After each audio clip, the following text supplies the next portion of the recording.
Super excited to be here. Got many questions from people. Have you done this before? Have you spoke? Is this an unusual thing? Absolutely not. I do sometimes for work a little bit, for small groups, so this is the first time, so hold on. So yes, my name is Dr. Sweeney. I co-wrote a book. It is 2 steps forward, 1 step back, journey through life, ulcerative colitis, and the SCD diet. I'm very proud and honored to be speaking here today and share my story, my experience, and bits and pieces of my life, both before the disease and after it. I'd like to thank Jeffrey for all his communication with me and reaching out to me, and all of the work that he does for all of us here, and the amazing amount on the online community. I'm just always blown away by the amount of comments and responses he gets. It makes me tired just overviewing some of it, so that's amazing to see. I'd also like to thank my mom, Carol, who also co-wrote the book.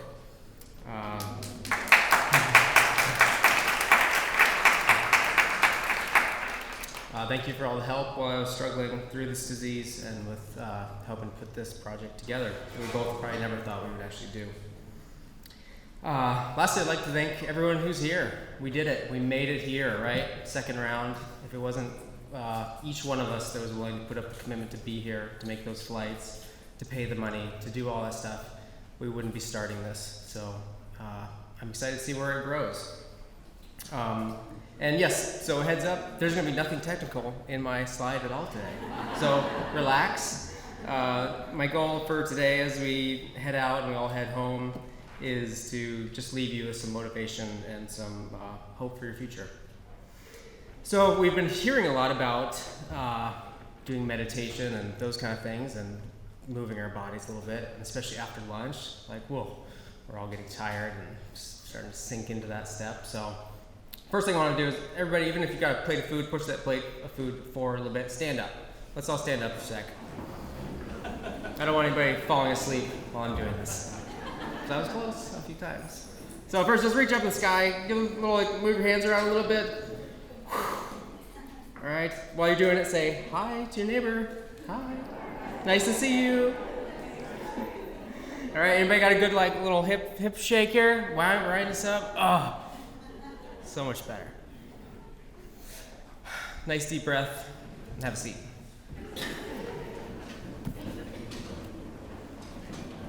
Okay, the next part is we're actually going to do a very quick little meditation body scan.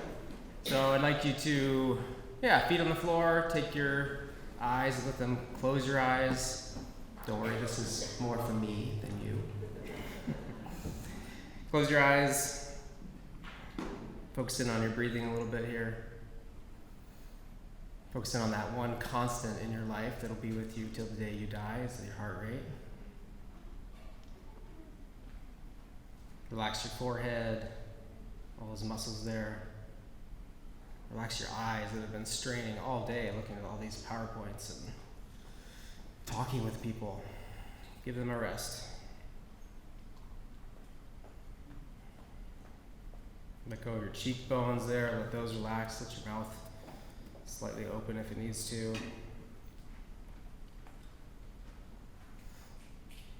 Move down to your throat, relax those muscles in there, you got a lot of them.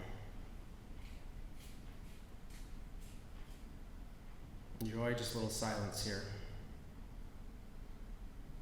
Move into your shoulders, release those shoulders, let them fall down.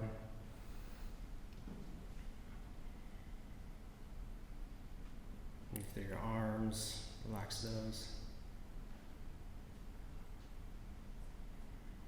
Center in your chest and release all those muscles there. Focus in on your breathing. Give yourself a nice couple good breaths.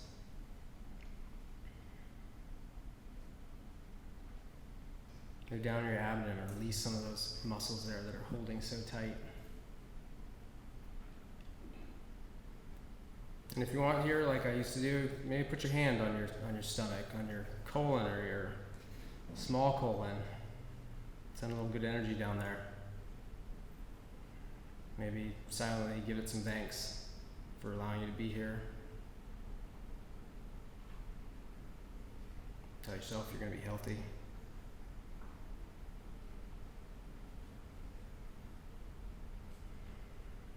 Move down into your hips a little bit. Release those. Been sitting a lot.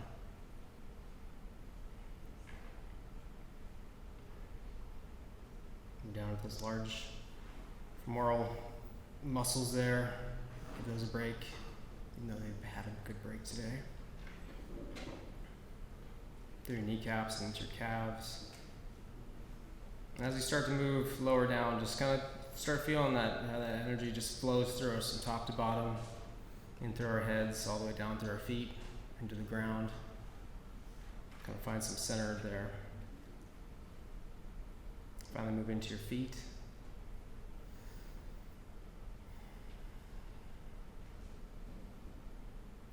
And into your toes.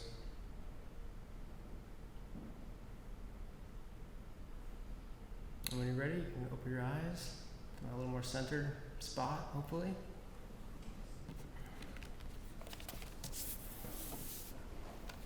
Okay, are we ready? Feel good. So I thought long and hard about how I wanted to present today, and I wanted to have a theme that guided me. Rock climbing has been a theme in my life for many years. Actually, since I was about 12 years old, I was placed near home, and my uncle and my dad dangled me off this edge, let me rappel down. I was terrified, but there was something in that moment that really inspired me, and I was excited by it, and it's stuck with me since about that time. Climbing was something that I had to hold on tightly during my disease and try to not let it vanish, along with all the other passions and hobbies I had. My disease was like a bad girlfriend or boyfriend that wanted to make it all about them all the time and spend every waking minute affixed to them.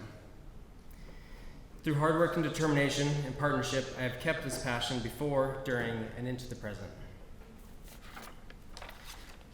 And so with both climbing and diseases such as UC or Crohn's, among others, there's a common outline I have found between the two. So you have a challenge, which in our case is battling the disease or this diet or what have you. You have preparing for this challenge. There's a lot of work that goes into this. You have the right partners and people that you surround yourself with. You have putting all these pieces into action and starting this process. You have failing, because almost all of you will fail, and I failed many times. And then at the end, you hopefully have success, right? Healing, ultimate healing. That's what we're all hoping for.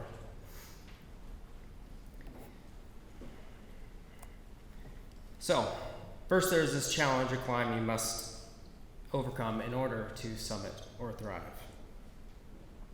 And for me, this was managing a life-changing diagnosis of ulcerative colitis in about 2006, 2007. And I'd like to read a quick section of my book that illustrates this feeling.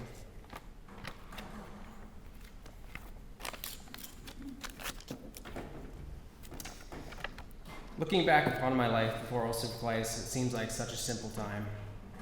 Most days' thoughts of medications, food ingredients, and restroom locations were simply absent from my mind. I took these things for granted back then and used them when I wanted to and how I best saw fit. My body was working like it should, and I enjoyed all it could give me with little thought of things going wrong. Like most people, I had the luxury of feeling like major illness would not intrude upon my life. Like somehow I would be exempt from its cold and firm grasp. I was healthy, young, and able-bodied. What could possibly happen to me? Most of the time, people who are not sick, cannot fully grasp the realities that this disease throws at the sufferer. You end up eating, breathing, and thinking about the disease 24/7. Worse yet, as an inflammatory bowel disease sufferer, you are reminded of your condition multiple times a day as it stares back at you from the toilet. There is no need to seek confirmation from a doctor that you are sick. You already know it. It whispers to you during the night while you're bleeding, sweating, and cramping on the toilet. It shouts at you when you catch a glimpse of the gaunt figure standing in front of the mirror. And finally, it laughs at you when you're in public and have to run and hide, seeking refuge within the confines of restroom walls. Along with many others, I have tried to decided to try and end this nightmare by way of diet and lifestyle modification, in particular following the SCD diet. This is a form of healing from the inside out, if you will. Is it hard? Yeah, it is. Did the SCD work for me and countless others? Yes. So what's holding you back? And that's usually only ourselves. So diseases like these are hard because they're not what I like to call glamorous. Diseases like these are filled with hushed topics that no one wants to talk about or share. You all know what I'm talking about here.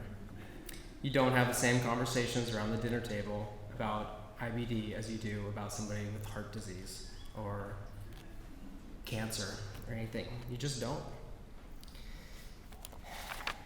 These diseases affect those around you and leave them struggling to make sense of what is eating you from the inside out, sitting there watching you as you waste away. It's hard for people to understand and how and why you eat the way you do. Everyone has tried or heard of people doing diets for weight loss or what have you, but not many people understand when you explain the level of fanatical adherence that we must maintain. 14 years and not one lick of bread? That's crazy, they said. No way I could do that. But is it?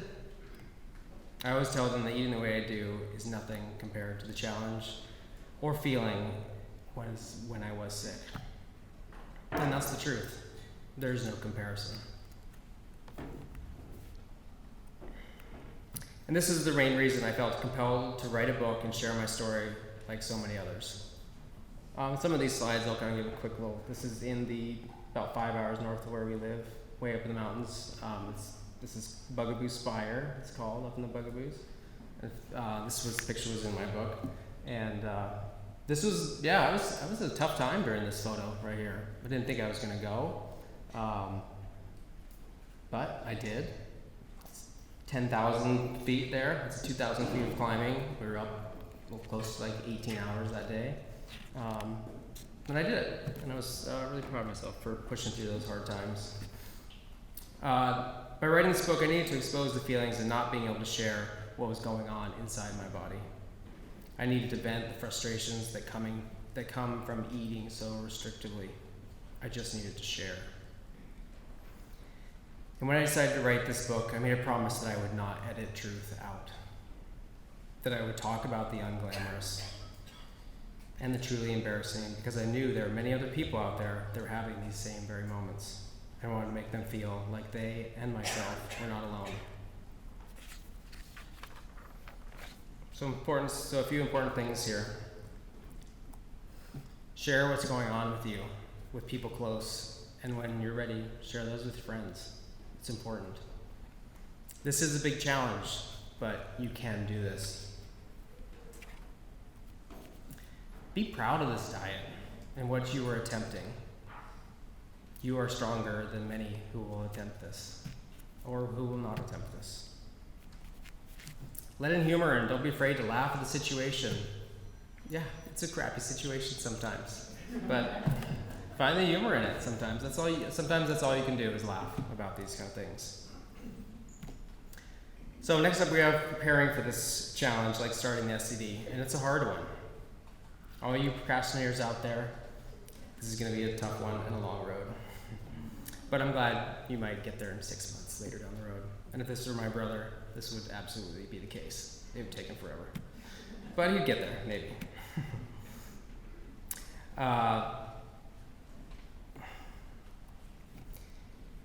This is actually just out of a guidebook, right?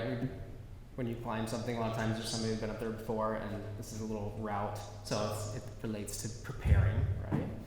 And you can kind of see the red line or the yellow line that we followed, and each one of those little points, like 1, 2, 3, 4, that's like a rope length, so usually like 200 feet or something. So you can kind of see the scale. And this is up around Banff. Beautiful place to go. So I remember starting the SCD and being like, okay, I can do this, but I'm probably only going to do it about 75% of the time. I would start, and I'd fall off the wagon, get back on, try again. I would make excuses. I was great at making excuses. why, one piece of bread would be okay. It's organic, right? It's good. They said sprouted grain is better than, regular grain. Okay, I'll do this. Excuses. I'm sure many people in the audience have had their excuses to why they cheat on this diet. And that's the human in us. It comes down to this, though. When I was finally ready to commit to this thing, when I had finally had enough, when I was finally so broken that I felt I had no other choice, I committed. I threw out or gave away everything in my house that was not fully SCD legal. And I told myself that I was going to give this all I had. And so I did. As time has gone by, planning for any successful outing or trip comes down to lots of planning. Finding a proper rental house to stay in, that you can cook in, bringing the right food, researching the area, to find good ingredient options, networking and traveling with people that understand what you need. Can you imagine traveling with all the folks in this room? It'd be a piece of cake, right?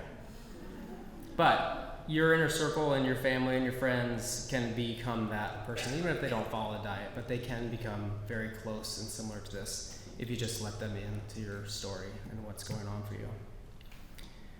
So it comes down to you need to set yourself up for success and not failure. So that comes down to plan early.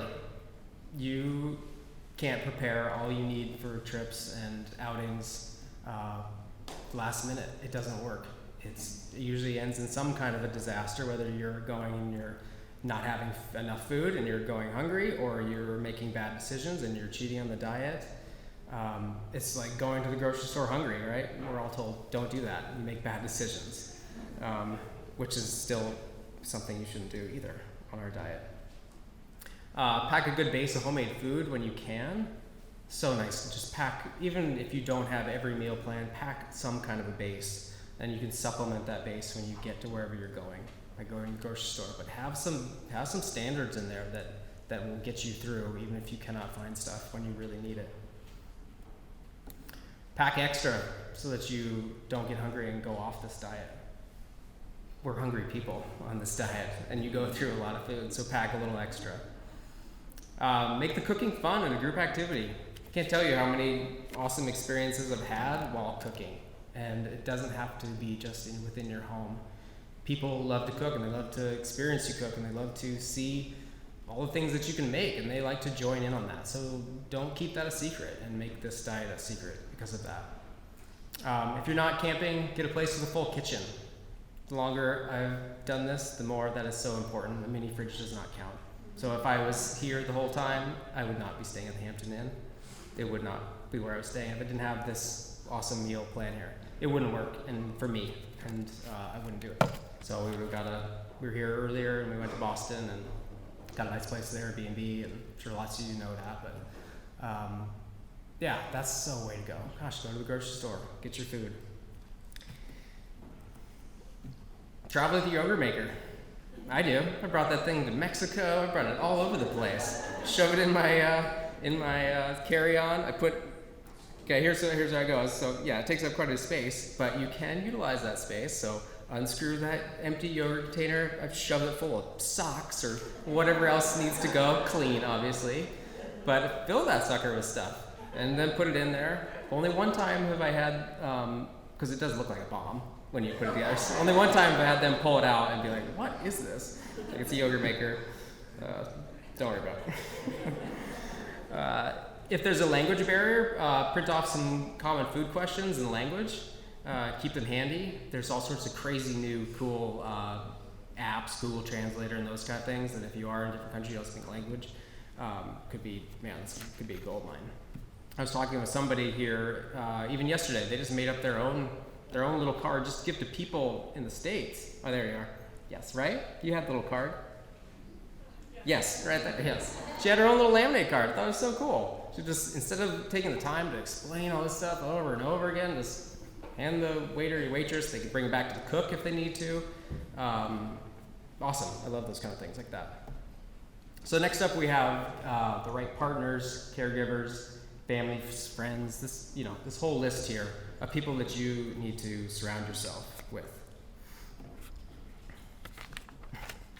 This is my friend Winter that I've known since I was about 15, and we all started climbing and skiing and doing all these things together. And we've had a lot of good food adventures too. This was in a place called the Ghost River Valley, and way up in Canada. You basically like 4x way back in the woods here. But I would like to take note of this photo is, yes, this is in the middle of winter. It was freezing cold. We were probably 4 days. We had our cars there, so we could take stuff with us. But we were not eating poorly here. We had vegetables going on here. There's a dang grapefruit back in there. We're cooking up great stuff. This was no freeze-dried things. If you're not having to carry it on your back, go for it. Bring good stuff. And it can actually be pretty fun. So you need someone strong and committed to help you through this period. To all of you who got through it alone, I commend you. That's hard. It's really hard. Starting out with the SCD is like planning a month-long trip to somewhere you have never been before, and sometimes you really don't want to go there. There are so many logistics to figure out between choosing and understanding legal ingredients and cooking and food prep to how to transport it and keep it fresh, while the whole time you feel like crap, literally. So some stories around partners. I can remember finally committing to this and having my mom come up, and she was like ready to fight this thing, one pan of cooking at a time, and she had us at least a couple weeks out, and that was so nice to have. Man, just having somebody there and ready to commit to cooking. That was a real lifesaver. I can remember going on my first big outing with friends on a camping trip. We traveled from Spokane, we flew down to Las Vegas and went to Red Rocks and climbed out there. Well, first trip, so we brought a monstrous cooler through the airport. So we're out there trying to haul this huge cooler. I don't know, it must have been, it was large, duct taped together, hauling this thing all the way across the floor. We pop it up on the scale. It's like 75 pounds. We have like a 50 limit. So there we are, oh my God, okay. We're throwing cans of this or whatever stuff out of there into other bags, trying to get it going. Everybody is in line just going, this is insane. I've never seen anybody pack this much food. I don't know where you're going. But so that was then. Now I pack this my small base food, right? I have my stuff. There's grocery stores. You don't have to think like this huge thing. It doesn't have to be that big, right? You can pack your needed items, and then you can supplement things. All the later trips have just become much more simpler. I have many stories of friends or myself carrying, we'd freeze it prior, pull it out of the cooler before we're gonna hike in somewhere for a couple nights to go climb or ski or something, and bring in a whole thing of hamburger, or I can remember a friend Winter carrying a whole dozen eggs. I think he carried them in his hand, thing for 5 miles up this just heinous trail. I was like, I don't know why you're doing this. You don't need to do this, but sure. But we got up there, and we were the highlight of the camp for sure. Everybody else is eating, little awful little things, and we got burgers and eggs going, and this has turned into almost a one-up each other kind of a situation now. We what strikes in my mind, I remember climbing, it was again in Canada near Banff, this Mount Louis, and it's this huge rock face. It's got to be close to about 2,000 feet of climbing continuous. It's something you get up at 3 in the morning and you hike the miles in to get it, and you do this thing and you get back at dark and after dark. But I remember we all got to this little ledge, and we're like, okay, pull out some food. I had my normal stuff, some nuts and cheese and this and that, and one of my friends opens, he's got a full baby loaf of cheese, those 3.5 little pounds of blocks of cheese, just pulls that out of his bag. He's got a whole bag of carrots. I'm not saying little baby carrots, I'm saying a whole bag of carrots in there. I've had Winter pull up a whole bottle of wine, on top. It's just relax about it, make it fun. Got a whole thing of jarred peaches. You're talking about canning, but peaches, yeah, yes. So it's, yeah, just go with it. It's another picture up in the Bugaboos. It's quite a campsite for you. Another very large topic with regards to having good partners is letting them in. It took me a really long time to actually share with others the feelings I was having inside and to be vulnerable enough to actually ask for help. I wanted to be strong and deal with it myself. I wanted to not be sick and weak. But you know what? I was. And I did need lots of help. Letting others into my battle and my disease was a very big turning point for me and something that helped me in my recovery. So you got to let your partners in on what you need to be successful through this thing. You can do it alone, but it's not going to be a fun journey for you. So let them in. People are amazingly open and willing to help. True friends will understand and help, and those that aren't will not. And that's just kind of a fact of life. Find out how and what you'll need to supplement the meals in order to make it SCD for you. It doesn't have to be a full SCD trip to go along with other people. Just find out how you can help and partake and pull something out before they add something in. Learn to take only what you can manage. Learn to take on what you can only manage. And in varying degrees of your disease severity, or if you're in the middle of flare-up, sometimes it's just too much. It's too big a trip. It's okay. You'll have time. So then we have the big moment. After all the anticipation and preparation, we're at the part where we actually start putting all these pieces into action. That was in the Sierra Nevadas, for all you climber people, or California people. Beautiful down there. So the first thing you'll notice very quickly is that you need to let go of your previous life and how you went about everything, at least in the beginning. Anybody else feel this? Yeah. Your time will be devoted to different things, like cooking, and you can't keep going out to the same restaurants and bars, looking at the same recipe books, and going to the same lunch outings that you used to, because you know what? It doesn't serve you anymore. Let me repeat that. It doesn't serve you anymore. Certain friends and even family members will just not fit into this new chapter in your life. And that's okay. Your new goal is now to follow the diet, lower the stress, and get healthy again. I always say that SCD is not just a diet or a new way of eating, but instead it's a new lifestyle. One where your choices don't bend to your immediate needs or wants or cravings, and where you need to put yourself first, at least for a little while. I won't lie to you and tell you that the first year of being 100% on the diet was easy. It was really hard, and it had intense cravings and symptoms that were still raging inside my body. I was not one of those that went from 0 to 60 in health quickly. It was a solid 2 years of, in some instances it was hell. But it was little by little bits that kept getting better. I was pretty much on a pretty steady cycle for those, definitely the first year to 2 years of about 2 weeks of remission, put in remission by prednisone, and then about a full month of full flare symptoms, and that lasted throughout those couple of years. Definitely the first year. I questioned whether it was all worth it.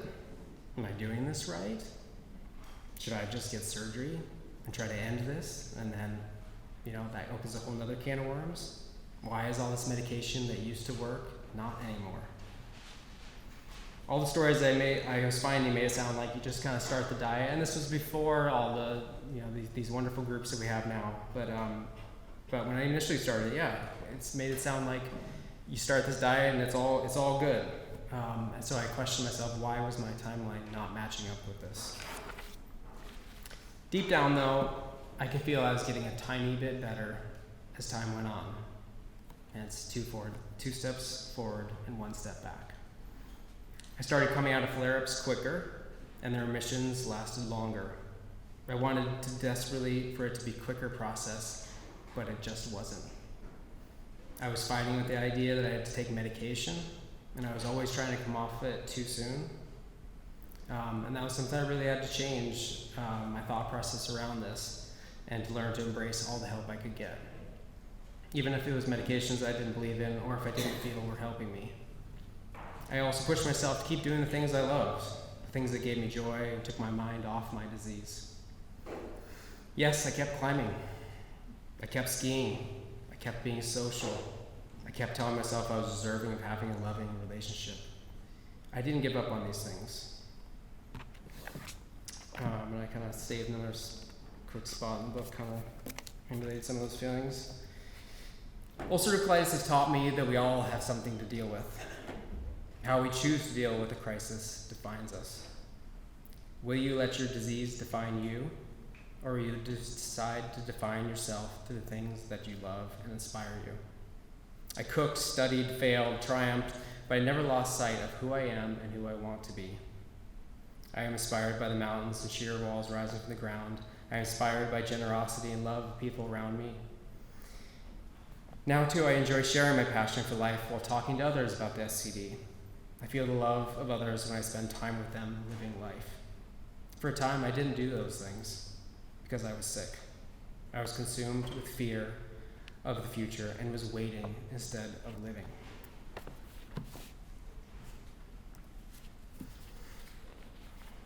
So, with that in mind, there will be better days ahead. I promise. The SCD is not just a diet, and instead it is a lifestyle change. The cravings majorly lessened after the first year. It's a pretty consistent theme I've had, but it was very strong for me. First year, 6 months was, oh my goodness, it was horrendous. It was hard, but man, they've gone way down. If I had a graph, I would show you that. They don't. The diet has now just become normal life, and I think a lot of us can attest to that have been on it for a long time. It's just normal life, and I think it would be actually slightly odd for me to not be on it. Yeah, sure, there would be things I would add in if there was miraculously a cure of some kind, but I enjoy the way I eat, and I'm happy to do it, especially if it keeps me in good health. So, now we're on that point, you've been chugging along, you've been doing the right things, and then you fail. So let's get this straight. You will feel like you are failing some point along this journey. You will question your commitment and your adherence to this diet. It will either be questioned or it will actually be compromised. You will get knocked down, but the important part is that you get back up. So many times I'll be feeling so good and thinking to myself, maybe I was finally on the positive side of this thing. And they get plunged into a deep, painful flare-up that would rattle my confidence, both physically and mentally. Healing through the SCD is not an easy pill that you take and you swallow and you get magically better in a few weeks. Healing on the SCD takes time. We are talking years, not months. I can relate to those failures to climbing because you can rehearse the moves of the climb over and over, adhering to the diet perfectly, making the moves just right, cooking all the good things and eating them at the right times, and still have setbacks. But you know what? You keep going and believing that things are working because deep down they are. The good periods just keep getting bigger little by little. You will learn what things work for you and what gives you issues. Everyone is different. And I think that there's one thing I've definitely relearned or learned from being at this conference is that is so key. We are all so different, and one thing that gives me issues does not give somebody else issues, and vice versa. For me, it was things like too much honey, peanut butter, alcohol, caffeine, and definitely stress. Remember, your journey in the SCD and your disease will be unlike anyone others, so don't compare yourself to others. I'm sure we could all talk for a while. We all have different flares that each, triggers that we each have, and I bet they'd be surprisingly different. I think failures looking back, and I wrote about that in the book. One that sticks in my mind was when I traveled to Hawaii. I was trying the diet. I was about, say 60% on it, still struggling with the idea of it. And I remember just kind of breaking at some point and being done with it all. I was done with this disease that wouldn't leave. I was done with being on this diet that was too complicated for me to do alone. I remember going to the store. I bought a beer. I sat down on the beach and I drank it, and I knew that wasn't going to be the right thing to do. And but I don't know. That's my journey, and that was my process at that time. And I paid for it too that night. I was up in the bathroom all night, and that was the next day. I vowed I would not do that again. That it just wasn't worth it to go off this diet. I needed to do this because there was no other good option either. I'd kind of run out of them. I can remember calling Lucy Rossett, who does the, you can buy Yoga Starter cookbooks and Alma Flower from her. She was one of the early pioneers of the SCD and cookbook author. And I would call her sometimes and I would talk about the ups and downs of this diet and things I was having. And I remember distinctly remembering that she would say, no matter what symptom or problem I would tell her, she would just say, it just works, Tucker. It just works. The diet works if you stick with it. So no matter what's going on with you, let the diet be your constant among the chaos and stick with it. Yeah, things will be hard for a while, and there will be setbacks for no reason. Everyone is unique, and we don't all heal the same or as quickly.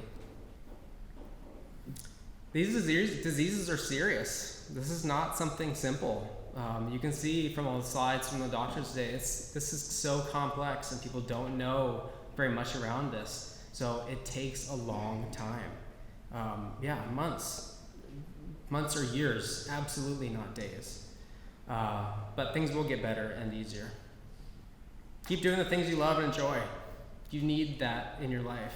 And I think it's a really important part of healing as well, is to have those good moments in your life that can, and they will, start to outweigh the bad. Take help wherever you can get it. Boy, so important. And if it's medication for the time being or for the whole time, I don't really care.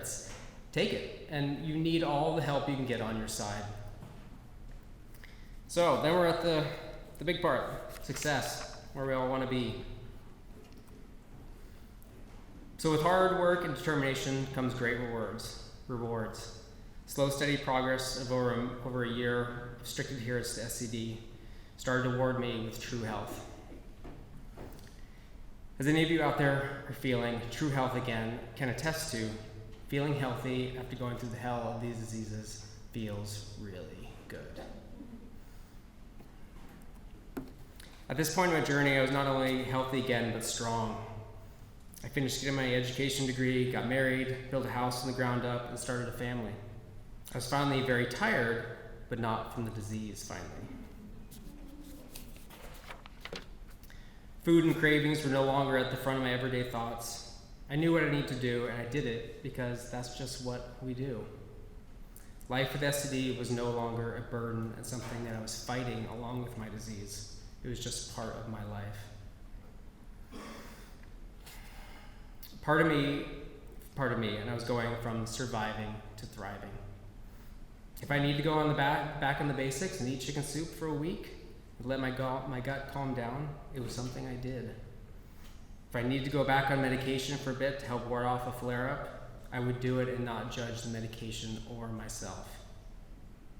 I learned to deal effectively with stress in my life and to not hide from it. But even this knocked me down into a flare-up in 2009 when I did my student teaching. I actually didn't even feel that stressed out, but I was deep down very stressed out. And that sent me into a pretty serious flare that did rattle me for a while. Funny, strangely, when I got a divorce years later, I did not go into a flare-up. Even my blood pressure went down. So we all have different triggers. Some don't trigger us the way we think they will. I finally learned to take whatever help I could get instead of fighting it, and to give myself a break that yes, this was my life now, and a diet was part of it. And I was going to live it to the fullest no matter what. I want to impress upon you all that are struggling that this is possible. Being in better health than before your disease is possible. Did everybody hear that? Being in better health before your disease is possible. And you can do this. After more than 14 years on the diet and more than 10 years without a flare-up, I can tell you that life is good. I don't think about ulcerative colitis as being part of me much anymore. More like a part of my old life and something that has shaped the person who I am today. I don't have to be quite as strict with the small things in the diet when I go out once in a while, but when I cook at home, it's definitely SCD all the way. I continue to push myself in the mountains, on my bike, on the rock walls. I built 2 other houses since the first one. Don't ask me why anybody would ever do that. Don't do it. Raising 2 beautiful daughters who mean the world to me and showing them all the wonders of this world. I've been through the tough times of divorce, great relationships, bad relationships, and everything in between. Stressful jobs, building a solid career for myself that I can be proud of and that supports my family and my dreams. I do still wonder if disease will make a return someday, but it doesn't keep me up at night because I know I have a recipe of success to turn to, and then I will make it through this storm. So some things that I've learned throughout this process. You are stronger than you think you are, usually way stronger. The best things in this life are going to take hard work and determination. Find the good in your situation. Hey, I'm here, speaking at this as farthest thing from my imagination, especially in the beginning. You never know how many people you will touch and connect with if you just share your story. Show the people that stick with you through it all the love and respect that they deserve, because it's hard. Trust in yourself and the diet, because it does, it just works. I think all of us here can attest to that.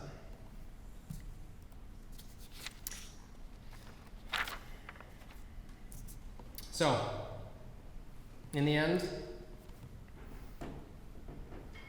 you pour the milk in the pot, you turn on the heat, you bring it almost to a boil, you cool the milk, you add the starter, and you ferment it for 24 hours.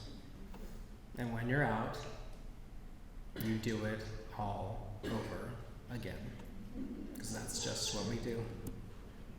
Thank you.